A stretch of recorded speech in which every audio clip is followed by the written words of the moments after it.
welcome to episode 41. In the intro, you heard these guys right here. Check it out. Biggity bang. By the gods. They're going to do the intro and the outro. They are the ones this week. And then I'm your host, Steve the Dick, is what they call me. It's what they call me.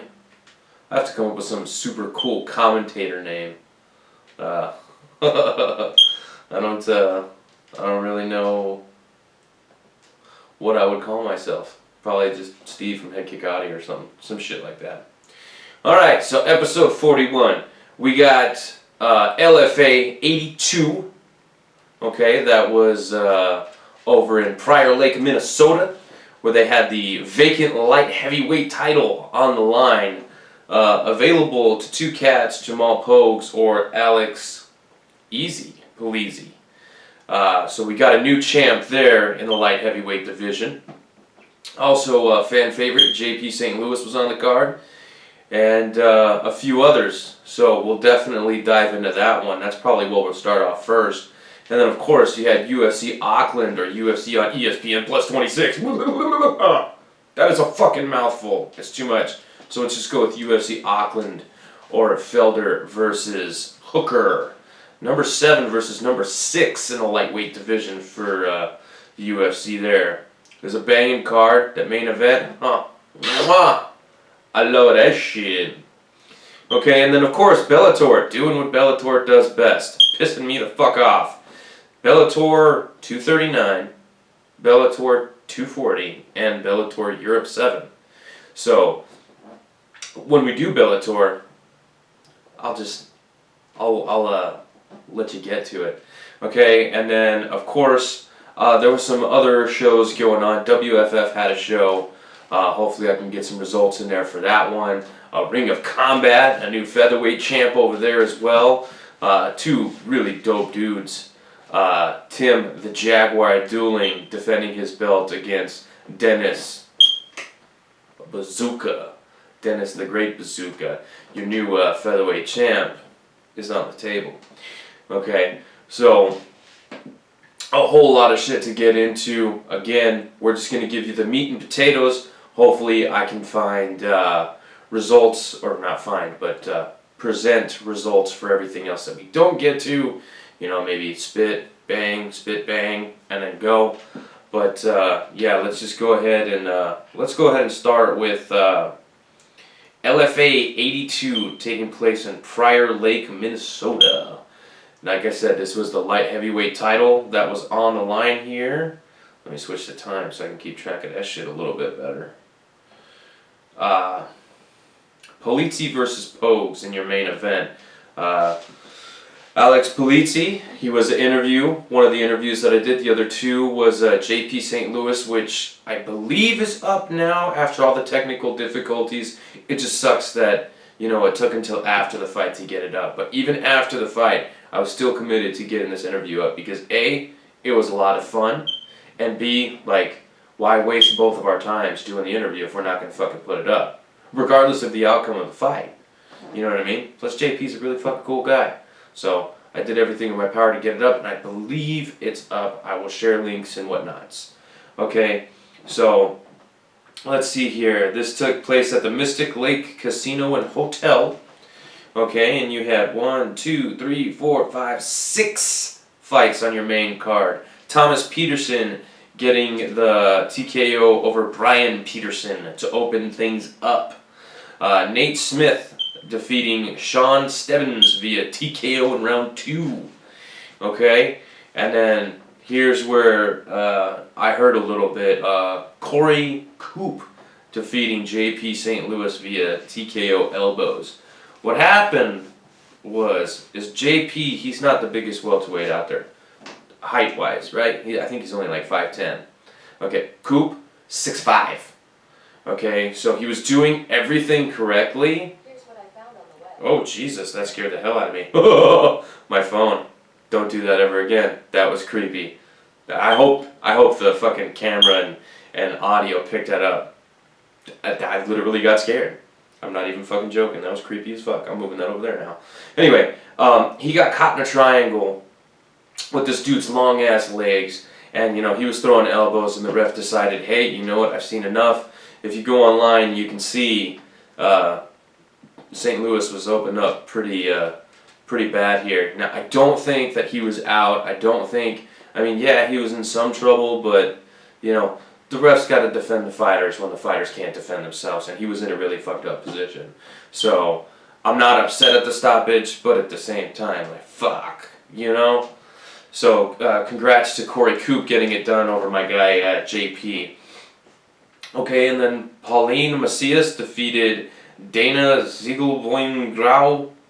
I don't know if I'm pronouncing that right. Your only decision on the card, and it was a split decision. I'm not gonna lie, not a whole lot going on in this fight. Like, for real, I've seen worse fights, but goddamn, like, this is pretty bad. This is pretty fucking bad. Nobody really, stepped on the gas here.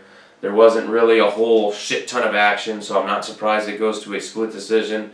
But anyways, Pauline picks up the W there. And then Jake Childers defeats Nate Richardson, the natural, via knockout with a slam. Now, with the slam, it looked like maybe there was a clash of heads there. Nate Richardson's temple was up against Childers' forehead, or side head, or whatever you want to call it. Sorry, I might sneeze right now, and I don't want to do that. Anyways, so when he slammed him, like, he, fucking between his shoulder and the dude's head, was enough to fucking knock around his brain a little bit, and unfortunately, he gets the KO loss. Yeah, that's a bummer, especially in something like that, where it's just like, I don't know, man. Like, I don't know. When I saw it, I was like, oh, clash of heads, it's going to be a no contest. You know what I mean? And then it's ruled a knockout for Childers. You know what I mean? So, it's a bummer. It's a bummer, because I thought that was going to be a really good fight. I thought it was going to be a really good fight. And it ends relatively early, 2:50 into the first round. So, a very anticlimactic, or, climactic for everybody who was going for Childers. And, wanted to see the guy win. No discredit to the win. I'm just saying, I thought it would. Anyway, fuck it. Okay? Congrats to Jake there. And then in your main event, Alex Easy Polisi taking on Jamal Pogues. Jamal, big dude, okay? Big, strong, light heavyweight. He's fought in the Contender Series, fought big fights, big promotions, yada yada. I spoke with Alex before the fight, and he was just like, I don't give a fuck. I don't care. Dude moves fucking pianos for a goddamn living. You think he cares about fucking, getting into a fist fight with another dude? Probably not. He improves his record to 6-0 with the heel hook. He beat this dude with the heel hook in round 4. Crazy. Crazy transition. The scramble presented the heel, and he took it. Jamal Pogues needed help getting out of the cage, so hopefully he's okay. Nonetheless, congratulations to your new LFA light heavyweight champ, Mr. Easy Polisi. Now, I guarantee you, this guy's undefeated. This guy finishes fights. He's got a very exciting fighting style. Good-looking cat. You're going to see him picked up by another promotion here pretty soon. Bellator would be wise to pick up Polisi. This is somebody who maybe he wins a couple fights and he's already, new blood for Bader over there, who just continues to fucking run through both divisions that he holds the belt in. So, I say run. Like, it's a slow run. It's a jog. But, I don't really think the dude's been tested in Bellator, like, at all. So, yeah. So that was your main event. New light heavyweight champ over there. And then we're going to run through Bellator kind of quick, because it's going to go like this. Here's Bellator 239 results. Okay. Ruth versus Almasov. Almasov defeating Ed Ruth via unanimous decision, 29-28 across the board. Miles Jury getting it done over Brandon Gertz via unanimous decision, 29-28 across the board as well. Timothy Johnson. Big Tim Johnson. You might remember this guy. He had a short stint in the UFC. And then after getting bounced out of that org, Bellator picks him up. And he wasn't faring too well until BAM!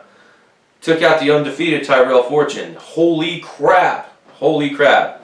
Nobody predicted that. Nobody. Nobody. It's like the whole world. The whole world. Timothy Johnson. Because he missed a couple. And wow. Wow. That was fucking crazy. And then Valentin Moldavsky getting done over Javi Ayala via, fucking 30-25, 30-24, and 30-24. Yeah. Not really a great fight. You had a really big heavyweight in Ayala, and then a very medium-sized heavyweight in Moldavsky. And it wasn't really a great fight. It was lots of hugging. And I'm not saying that, it's just not pleasing to the eye. They were doing work, just not, fun work. Okay, and then in your prelims, let's see. Kevin Lee's brother got a win. Let's see. Solo Hatley Jr. versus Gaston Bolanos. This was a fight I was really looking forward to. Kind of pissed that they fucking buried it on these fucking prelims like crazy buried. Okay? This is a good fight. Split decision goes the way of Solo Hatley Jr. This is a tough fight. I would love for somebody to let me know if Solo Hatley Jr. is okay. Because he was really hurt by the end of the third round. And it looked like he was having trouble, just being alive. So, if somebody could reach out to me at the MMA Wordsmith or at HeadKick Audio on any of your social medias, fucking let me know that this guy's still breathing, okay? Because it was a great fight, but damn, that was scary at the end there. Josh Hill getting it done over Vinicius Zani. Kevin Kroom getting a win. And then, we'll go ahead and move on to the other Bellator card, because there are 3 of them. That's why we're just running through these. Okay, Bellator Europe 7. McCourt versus Ruiz? I don't know if it's Ruiz or Ruiz. Anyway, Liam McCourt getting it done via unanimous decision. Charlie Ward getting a knockout over Kyle Kurtz, and Austin Clem defeating Aaron Chalmers via devastating unanimous decision. 30-27s and a pair of 30-27s and a 30-26 there. Let's see, who else do we have here? Georgi Karakhanyan on the undercard defeating UFC veteran and Bellator mainstay on the Irish cards, Paul Redmond. Let's see, who else do we have here? Justin Moore taking an L. I'm not really seeing. Let me see. Yep. Okay, and then we'll go ahead and move on here. Sorry, I don't recognize a lot of these names, so in order to save time, you're going to have it right here, you know what I mean? And then Bellator 240, you're going to have right here. Let's see, Brent Primus defeating Chris Bungard via rear naked choke in round 1. Less than 2 minutes to get it done. Brent Primus really wants to get back to the title, and he's literally choking dudes out left and right to get there.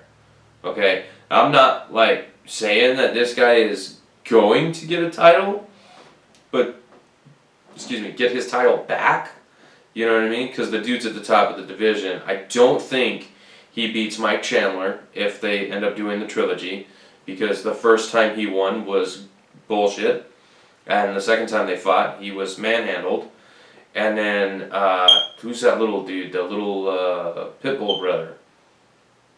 I don't think that he could beat him either. Although he is large, he's a very large man for a lightweight. I don't see him getting it done against Pitbull. Anyways, let's see here. Beck Rawlings getting back into the winner's circle with a couple 30-27s and a 29-28 over Elena. I'm not even going to pretend that I know how to pronounce that last name. HeadKick Audio alum Ricky Bandejas getting the knockout in round 2. I tweeted the finishing sequence to that fight because goddamn, that shit looked crazy. Enkent getting a win over Lewis Long here. Okay, and then what everybody else wants to talk about. Because, Jesus, Bellator, seriously, figure it out, please. 3 cards in 1 weekend is a little much. And I'd like to see some consistency in which network you're going to use, what platform. Paramount, the DAZN, and I just, like, come on, man, come on. Like, at least the UFC, it's all, like, ESPN. You know what I mean? They don't do Fight Pass cards anymore. They do ESPN Plus, big ESPN, and then the pay-per-views are on ESPN Plus. So you know you're going to get... Anyways, that's just more bitching. And I'm sick of bitching. I'm trying to do this thing where I don't bitch. It's not working out very well. Priscilla Cachoeira getting a knockout over Shanna Dobson 40 seconds into round 1. When she really needed to win, she fucking came through. Flying colors, getting it done over the Jamaican... She had this whole spiel on the internet. I sound like an old man. On the interwebs. Anyways, Angela Hill, short notice fight over Luma Lukbumi, and she got it done a couple 29-28s and a 30-27 there. I don't know why a lot more people, I don't know why more people don't like Angela Hill. Maybe it's because of the way she sounds, because she does have kind of an annoying voice, but she fucking gets down. She goes, oh, somebody fell out? I can make the weight. And she consistently does. You know what I mean? And her fights are not boring. I'll tell you that much right now. Coming back into the UFC, she took a late notice replacement against the former champ, that little fucking, that little chick. I can't remember her fucking name. God, I'm the worst with fucking remembering anything. Anyways, nope, didn't come back to me. But yeah, and that was a crazy fucking fight. She was like one of the few girls that didn't get knocked out by this chick. So, all I know is Wei Li Zhang is the one that took her belt. So, Kai France, probably one of the most exciting fighters at flyweight, and probably one of the smallest at flyweight, standing at 5'4", gets a unanimous decision, 30-27s against Tyson Nam. Now that's not to say that he dominated Tyson Nam. You know what I mean? Tyson Nam had his moments in the fight, but really the crowd, everybody was pro France here, even though they were in Auckland, not France. But that's his name, so that's what we're going to say. But yeah, a shutout there. Not saying that he wasn't in trouble, because there was a couple points in that fight where he was in trouble. So arguably could have, had a couple rounds or, a couple moments in each round. Could have, let's just say this fight's not in Auckland. Maybe the scorecards read a little bit differently. That's all I'm saying. I'm not saying there was home cooking, but, it's loud every time he lands or throws a strike. So, anyway. Song Kenan getting it done over Kalen Potter via KO in round 1. This was dope. And my kids are like, Dad, who are you going for? Who are you going for? And I'm just like, I don't fucking know. Probably that Chinese guy. And then bang! You know what I mean? We were in the middle of a party. All kinds of crazy shit going on. And so, like, I'm doing this. I just look up, see the Chinese guy, and I'm like, that guy, he's going to win. I literally, because they kept saying Song, so I was like, Yadong's fighting? I didn't remember seeing him on the card. What the fuck? So, Yadong. Poor guy.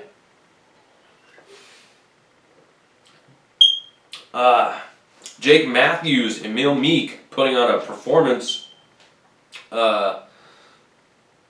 worthy of, a higher spot on the card. I'm really surprised Matthews was this low. And Emil Meek, his Viking roots don't get him, more attention.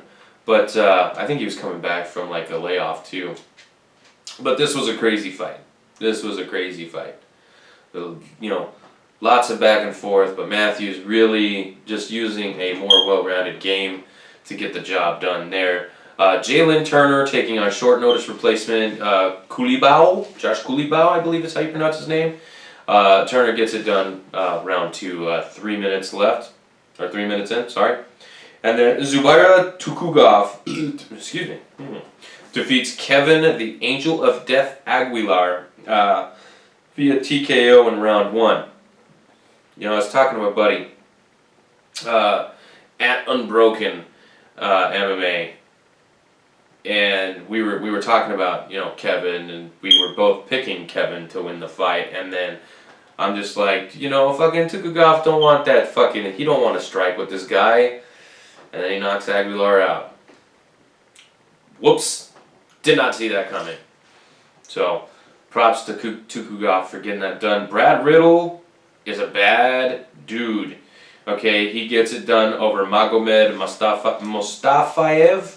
That was a fun fight. Marcos Rogerio de Lima getting it done over Ben Sassoli via TKO in round 1. Ben Sassoli had a fucking wicked mullet, but it's not like extra padding or anything. It's still a head that, you know, can get hit just as any other head. Yeah. So, Jan Shana, I'm not even going to try, defeats KK via unanimous decision. Carolina, damn, girl. That's a pretty big fall. You know what I mean? From, you know, contending for the title to now we're looking at, you know, hopefully not a trend. And if they open up that 105-pound division, you know, I was telling the party, you know what I mean, that Carolina really looks like she could probably make 105 pounds because she's really small compared to the bigger girls in the 115-pound division. So I hope they open it up before, you know, they bounce her out of the org, because, you know, I think she could do some damage there. Jimmy Crute getting it done over at Michael O. Now, if you remember Michael O, we call him Michael O because I cannot pronounce his last name, Oleksiejczuk. We're just not going down that road. Okay, so we call him Michael O, but it doesn't matter because Crute, he got the Kimura, and I didn't even see what fucking happened. There were so many people fucking walking by, and I was fucking playing a fucking card game, and then poof, I'm like, what the fuck just happened? So I actually had to catch the finish on the replay. So Crute gets it done via Kimura, and I bet you Dana White could not be happier because he loves himself some Crute. And then in your main event of the evening, Dan Hooker getting it done via split decision over Paul Felder. Or did he? Because I had Paul Felder winning that fight. I don't think Hooker won that fight. Is it a robbery? Probably not. But do I agree with the decision? Probably not. So it really, like, you know, fucking hurt when Paul Felder's, like, you know, taking off his gloves and saying, you know, this might be it. Every time I do a training camp, I gotta leave my daughter and yada yada yada. I'm not, you know, I don't want to fucking cry on camera, so I gotta fucking move on here. But, you know, that was pretty tough to see, especially when you don't think that the guy lost. You know what I mean? You're saying, ah, man, that's a fucking shit decision. And then it's like, oh, and then he's fucking talking about retirement. The dude's only 35, but in the sport that is kind of old, especially the type of fights that this dude, I mean, like, he gets into some wars, you know what I mean? So it was very sad. But on the other side of that coin, Hooker gets the win. And what does he do? He calls out Justin Gaethje. Because you didn't get enough from Felder, you gotta go and fucking take on the literal boogeyman of the division in Justin Gaethje? Like, there's a lot of dudes that don't want to fight that guy, and you're calling him out. I mean, he did call out Paul Felder, like, in Felder's face when he was interviewing him after a win. So, maybe Hooker's just fucking insane. You saw what Edson Barboza did to him. He's still a cage fighter. Like, yeah, I got my ass beat, but I'm still breathing, so I'm still gonna fight. And then comes and fucking, you know, Jesus. Anyway, Paul Felder, Dan Hooker, that was a great fight. Thank you both gentlemen for literally laying off your lives on the line. And if you peep the flyer to this thing, if you really look into the background, the image is those two dudes on stretchers at or heading to or leaving the hospital. Well, not leaving the hospital because you would be in a wheelchair, not a stretcher. So they must be at the hospital or just getting there. Anyway, really cool to see. The sportsmanship between both guys was there's a lot of respect going on. Okay, there's a lot of respect. But my big takeaways here: Hooker, you're crazy. You're one crazy dude calling out Gaethje. Felder, don't retire, my man. Don't retire. Because I would love to see this fight again. I'm just saying, I'd love to see this fight again. I think there still are compelling matchups for him at 155, and he has dabbled in 170. Let's not forget, he fought Mike Perry on short notice. Now he broke his arm, and then continued fighting, because that's the type of dude Paul Felder is. He is not one to give a fuck, but I still think there are some, fun fights for him if he, still wants to mix it up in there. If not, he's a great commentator, okay? Another one of these guys that literally could fucking go anywhere that the, UFC would need him. I think the dude is going to have a job for a very long time. Basically, working with the organization for as long as he would like. Because again, he is very good, and he's probably got some business ventures outside of cage fighting. Guys up at the top, where they're starting to think about after fighting are usually pretty much setting themselves up. Because Felder does not strike me as the type of, well, I hope he doesn't strike me because that would fucking hurt. I'd probably die. But he doesn't strike me as the type of fighter that doesn't have hey, if I don't make it to that title, you know what I mean? Or hey, when I'm done fighting. That's probably the better way to put it. When I'm done fighting, when my fight career is over. I don't know why I'm always doing this. Maybe show off my tattoo because it's fucking pretty. I don't know. Anyway, for all you listeners, you can't see my tattoos, but you could hear them. Courting, Tragedy, and Disaster. Let's see. Hail Horror. And Summoning Thunder, I think, are the 3 albums. The 3 ones with Johnny, so those are the best ones. But now they're going to be like, what the hell's Courting, Tragedy, and Disaster? They're going to have to Google that shit. They're going to find out it's fucking awesome. Go give that shit a listen. Anyway, while I was watching, LFA 82, I was at a live show. I was catching my boys on By the Gods. So go peep these guys out, okay? At By the Gods on Instagram. At Metal By the Gods, I think is how you find them on Facebook. Or you can just type in By the Gods and, find them. This is, their shirt. It's very orange. It's very spectacular. I look good in it. But I always look good. You know what I'm saying? You know what I'm saying. You listeners, you hear what I'm saying. Alright? So, go check out my boys in By the Gods. Yeah, I'm gonna go ahead and fucking call it. This is episode 41 of HeadKick Audio. I am Steve. We'll see you next week.